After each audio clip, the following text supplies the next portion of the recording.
Hey. They make us come in on days like this. Happy. It's Friday. It's Friday. Jeremy and Joe. Joe's out. He's back on Monday. And we'll see if the Sabres are still alive and kicking at that point. They got to win to survive. Owen Parker is here. Joe Cali has returned. I was just looking up. All I wanted to look up right here was, and I don't know that Natural Stat Trick does it for the series. So I think I could find that. I think I'm going to find that maybe. I don't know. What I want to find, I'll find this.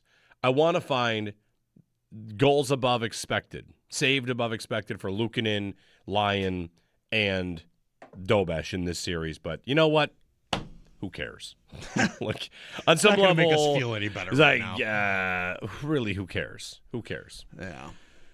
So that escalated quickly. The Sabres, if you put it this way, if you missed the start of the game and you turned it on at about the halfway point of the second period, and then watched the game from there, you'd be like, "Wow, Montreal owns these dudes. Yeah. They absolutely bodied the Sabres." And then you would ask your friend, "Hey, I missed the first 30 minutes. What happened? I saw there were a lot of goals." And that person would say, "Oh, yeah, a lot of goofy goals, and the Sabres look like they're going to walk them out of the building." Right.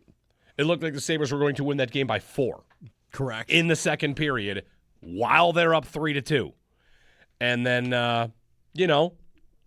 it got real loose. got real bad real fast. Really fast. Real bad real fast. And is that a team that is, afraid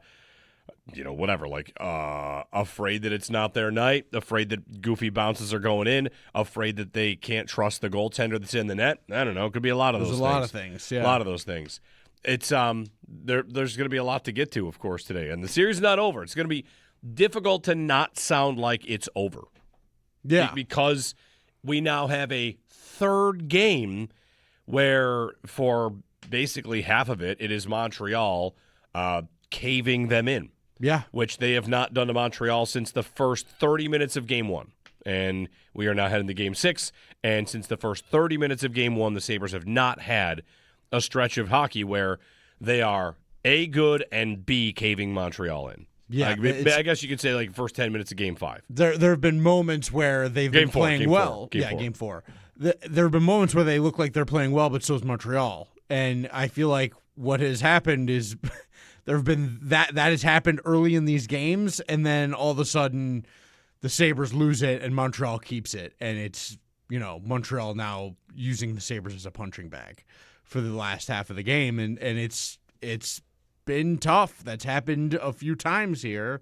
And it's hard not to just sort of like, maybe they're not as good as that team. Yeah. Because they don't have the depth the same way that Montreal does. It doesn't seem like it right now. It certainly is going to look like you're not as good as that team when that team got through a series without its star players playing well. Right. That's the Tampa series. And then those star players came to this series, and they're playing well. Very. So, and the Sabres are not. No, it's bad. Their top players are hurting them actively. It's bad. Like, when the season comes to an end, we always kind of knew we'll look back at it lovingly, fondly, because of what it ultimately has been, and that the future is bright. However, maybe the future is changing before our eyes. Maybe the future of what you want is changing right before our eyes, because it seems impossible to not talk about whether or not they should bring in bring Alex Tuch back for another contract. It feels impossible not to talk about what Tage is going through or what he's putting them through, right. One of the two. And goaltender is, I've been making this comparison the last couple of weeks, and it feels more and more like it. It's everybody eats. And that's a nice story. And then when it's time for someone to come up big, you don't really have anyone to turn to. Yep. That's everybody eats. That was the Bills in the playoffs. Oh, who needs that guy? We don't need that. Look around. Look at this. Everybody's happy. Oh, it's 3rd and 7 on the road in the AFC Championship game. No one can get open. All right, that's it. Well, You're done. Sorry, you peaked. You're not making it past this moment because everybody eats is fun when you're playing bad teams. Everybody eats is fun to get you certainly so far. And then if you don't have someone that's going to do the job well enough, then who do you count on? Who do you count on? Right. Not to say Montreal's got some 5-time Vezina winner. Last night, Montreal put a guy in net who was shaky and who was there to be taken. Yes. And they didn't take him. But what's he done for every game in these playoffs? He started every game. Yep. They know that, all right, Dobish is going to play. And we know that there's some instability there, but we know him, and they're going to trust him. Yep. And that's not something the Sabres have had. There were questions going into yesterday about what was going to happen in net, and the worries all came true, I think. Like, the fourth and fifth goal are the problem with Luukkonen. Just can't happen. They cannot go in. The game should continue to be 4-3 for a long time. Right. It needs to be. And Dobish, he gave up bad goals, and I mean they were really bad goals. The second and the third one were really horrible. bad goals. And what did he do? Stabilized. Yep. And Luukkonen gave up some goals that weren't even necessarily bad, but maybe unlucky on some level. Super unlucky. I have no problem with him on the first And two. he did not stabilize. No. He did not. I mean, the Demidov goal is the one that's just like, good night. Right. Like, you just know. Good night. Yeah, and that's tough play. Like, a great shot area, really good player with a really nice shot. But after giving up the fourth and fifth goal, you need to stop there. If you're gonna be giving up. The fourth. Then it's the fourth goal that I'm talking about. Which one's the Demidov goes through him? Yes. and Evans that is unacceptable. That's the one I'm talking about. That's unacceptable. Yeah. You just can't. Can't make it. Can't have it. Like, that is. How many times have I said it through these playoffs already? Low danger chances that go in Can't break go in. you. Yep. They break you. And what happened in Game 4? The Sabres got a low danger chance that was a rim in that beats Dobish. They win the game. Yep. What happened last night? Demidov leaks one underneath Luukkonen, goes in. They win the game. Yep. That's it. What are you going to do? I don't know. You can't survive it. There really is a what are you going to do? Yeah. There's what are you going to do in the series? And then there's really like what are you going to do? What should they do about this? It's a very successful season that has seen us have meaningful game on May 16th. What are you going to do? What are you going to do about it? It is tough. The building last night, I did not go. My wife was at the game. She said the atmosphere was incredible. It was insane. Incredible. Until, of course, the goalie started giving up soft goals. Right. But that it was absolutely nuts. Yeah, it was like Buffalo answering the Montreal bell. Exactly. To some degree. That's what I said on postgame. Was like the first period was crazy in there. And the fans were going nuts. There were goals left and right, and it was fun. And then it all came undone. Maybe mostly because of a bunch of bad goals. It's really frustrating. You just can't survive them. Well, that's the bottom line. They did not play well in front of him. I've got problems in front of Luukkonen. But Luukkonen giving up 4 and 5, those two goals. Right. The job is for them to play well in front of you, and your job is to help them when they don't. Right. And like the Luukkonen conversation, I feel like maybe you're someone that's been a fan of his or not, or whatever, that he lets in these kind of games. And yesterday you and I had a long conversation about ceiling versus floor and what do I really want. And that I was sitting here making the case, I think I might want floor. I probably might have gone back to line. If they respect the alternation of the goalies, that's what got us this far. They stick with Luukkonen in the Boston series when he wins a game. They stick with him here in the Montreal series when he wins a game. They stick with Lyon when he wins a game. So they went from the goalie rotation to goalie of the month, goalie of the week, goalie of the day. It went from rotation to vibes. Exactly. That's really what happened. Yeah. The rotation was, we don't care about the vibes at all. We're going to rotate. We think it makes you better. In the playoffs, it was vibes. It is vibes still. So who goes in Game 6? It's going to be Lyon, right? Has to be. Has to be Lyon. Has to be Lyon. Cannot have Luukkonen in that. Has to be Lyon. And the thing with Luukkonen isn't his entire career, to some degree, that he looks good enough to give you the idea that there's going to be consistency there. And when getting games in a row or 3 out of 4 or whatever, that goes away. Yeah. You finally unlocked what you thought brought out the best in Luukkonen and Lyon. And then in the playoffs, you have abandoned it. And even when talking about how important it was and using that methodology to go back to Luukkonen in Montreal, you decide, like, all right, we're not going to use that regular season strategy. We're going to continue with vibes. It's really what it is. Mm-hmm. So I don't want to make it all about goalie because it's definitely not. Me neither. But it's another. I mean, this was game 2 against Boston where, like, I just don't like. I need better. I need better saves. I need something here. You need better from a lot of things. That is always going to be at the forefront if it's a bad night at that spot. The other thing about it is, like, we'll get to all your calls on this at 803-0550, whatever you want to say about it. Like, there's that. And then there's, once you do this, like, this has been a honeymoon season. Once you do it like this and Tage has this kind of postseason, like, he's a different player now for this team. He's not going to get the overpaid treatment, but he is going to get the is he good enough treatment, I think, from a lot of people. It's going to be, can this be your top forward in the playoffs? Can you win with this guy as your best guy? And that's going to be a question moving forward. It's going to seem impossible to me, the idea that if they're going to win the Stanley Cup is the best forward on that team on this roster. I mean, you have to, like, have faith one of the young kids becomes an absolute star. Right. Which is possible. Absolutely. Last night on the broadcast, they compared Hellenius to Barkov, saying that's his idol. It's a guy he idolizes. What's the word they used? Darren Pang talked about Hellenius. Like, I mean, you could see why he loves him. He plays just like him. Look at him in the D zone. He's talking about Hellenius there. And I don't get too carried away on that. But if they're going to make a Stanley Cup final, is the best forward on that team on this roster, is it Benson? Is it Doan? Right. Or is it Thompson? Robert Thomas? Right. Or is it somebody outside? Right. And I want to be careful here. Like, I don't want to sit here and have watched one series with Tage where he was fine against Boston and a series against Montreal and decide, like, I guess he's not going to get it done because maybe Toronto has made that mistake with Mitch Marner, who continues to dissect the Western Conference in the playoffs. Annihilating everything. I'm always a little bit hesitant to just claim a guy can't do it because put him in a different situation and he might be able to do it. So, anyway. 803-0550. Alex Tuch is, when he's on the ice in this series at 5-on-5, the goals are 8-0 Montreal. I heard Sneaky Joe. He's off today, but he's doing the Locked On Sabres. I listened to him. And 8-0 when Tuch is on the ice. You just can't. You cannot have that. 8-0. I don't care how hard it is, how hard you're working, how much effort you're putting in the D zone, how much you're trying on the forecheck.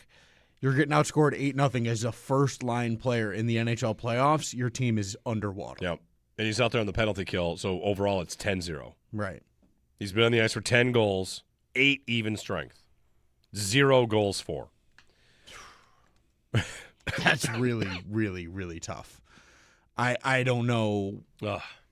It's difficult to analyze everything else because the things that are supposed to sort of bump everything back down into place have not been there. Tuch and Thompson have been ghosts. And so how are we supposed to analyze the rest of it? Yep. How can we tell how impactful, like, there's no attention that needs to be paid to them at this point. So that all gets filtered out throughout the rest of the roster and you cannot survive it. Your best players being this poor. Whether they're hurt or not, you can't win with it. To that point, at the set of Tage's injury is that he cannot shoot the puck. It seems that way. He cannot lift the puck. Yeah. He is not shooting when he has a chance to. He will rip slap shots, but in a spot where he could wire one to the top corner, you're not seeing it. So if he is injured, that's what it is. That's my guess. I think it's the part of his game that is the most missing. He is not ripping shots at the net. I'd like to find like a heat map on shot chart and slap shots versus backhands versus wristers, like whatever. I don't think he can lift the puck. He makes that move on Dobeš to, I don't know, I'd say put the game away, but I can't be confident that Luukkonen could have held it at 4-2. So, but that was the moment of the game. That was it. That moment when Tage is coming down on a breakaway, and it's 3-2, and you've got a chance here to like bury them up to like just sit on that, go into the third period, and then do what you do in the third. Tage scores there, and it's a completely different game. And that is a moment that you need your best guy to make a play. You just need it, especially in a series where it's been all quiet otherwise. Like, you had your chance. If you're struggling, whatever, hurt, injured, whatever it is, you had your moment there, gift wrapped. Here's your chance to, like, even though it's been a struggle, here's your moment. You can do it, and and there it goes. And that's the game, and could be the season. Could be the season. Yep. They could also win in Montreal. They really could. Absolutely. Really I know could. it's going to sound pretty bleak today from us, but they could definitely win on the road and force a Game 7, and then Game 7's Game 7, and you never know. And it'd be at home, and Lindy would have them stay in hotels. Right. How many more times in my life, just asking, just going to, a little snark out at 6 a.m., can we do that? Absolutely. How many more times in my life will I hear that being home is actually bad because your friends are around you? It is a pretty common. How many times in my life going forward will I hear, no, it's bad because they ask you for tickets when you're at home? It's 2026. Will I hear that in 2055? You'll hear it until the end of time. Bad. It's bad being at home because there's distractions. Oh. Okay. So the Players Association will soon want to introduce the option to take road advantage in playoffs. Right. Teams will want to do that. No, actually, home games make more money. I mean, you want more home games for the money. That's what you do it for. Am I ever tired of hearing that? Really tired of hearing that. They lost Game 2, Game 5, Game 2, Game 5. They have 4 playoff losses at home. The friends and family not come around in Games 1? It's only Game 2 and Game 5? Right. What about Game 7? Do friends and family come to Game 7? Are they banned? Do they ask for tickets in Game 7? Not to say it is not valid on some level, but, man, like, when will it stop being a conversation? You've got to be able to handle You just win at home. As a professional Montreal, by the way, is also sub 500 at home this playoffs. They're 2-3. Right. If they lose Game 6, they have the same home record as the Sabres, 2-4. So they are 2-3 at home, and Montreal is also very good on the road. And is it about pressure? I don't know. Does Montreal feel pressure at home? Why are they under 500 at home? Tampa lost a bunch of home games. Was that about pressure? I mean, road teams win. Road teams win in the playoffs all the time. All right, we'll get some calls in. Larry in South Florida. Larry, good morning. Hey, good morning, gentlemen. Hey, we have a Bills schedule to talk about, too, so we'll do we'll do that at some point. The first 5 games are like a gauntlet. It sure is. It sure is. But you get by that. This wasn't about the Bills, but it's fine. What do you got? By got? that, I think at 3-2, you're in good shape. All right, Sabres. I'm sad. I'm tired. I'm angry. My coworkers are just going to love me today. To start, I don't understand how our 3 losses to Montreal. I mean, Game 2 was just they didn't show. They got killed. But the other 2 that we lost, for half of the game, we're either it's neck and neck or dominating, and then we get destroyed the next half of the game. And when I was watching that game last night, I didn't get mad or throw anything or yell or scream or swear. I just sat there and I was like, man, how do you go from being 3-2 to losing 6-3? And I'm thinking about when we go up 2-1, and then 9 seconds later, it's 2-2. Mm-hmm. And then in Tage, like you just mentioned, he had that break. If you watch that replay, before he cut to the extreme right, he had the 5-hole open. And I think a healthy old Tage, he'll rip it between the legs every time because he'll see that and he'll take advantage of it. Tuch, like you said, non-existent. But the play of Timmins and that giveaway in front of his net, I would have benched him instantaneously. And I know Lindy loves him. Who's the player he's looking for right there? He passed it to the feet of, I forget who it was, a forward is right there, who's clearly not looking for that pass, right? And it's just like buried back in their net. I mean, that's one thing. You never, coming out of your zone, unless it's wide open, you never pass the puck in the middle of the ice ever. You use the boards or you do something else, especially in front of your net. But he's a guy that I know Lindy loves him because of the penalty kill. But what? They were 2 for 2 and they scored in the first 30 seconds. UPL would never play another minute for me in Buffalo. Timmins would not play again. Shen would not play again. And against this team, why isn't Kesselring and Metza in the game? Metza showed that he had some speed. Kesselring has got some speed. He's got some toughness. we're definitely not playing tough when the time gets difficult for us. So I don't know why these guys are even in the game.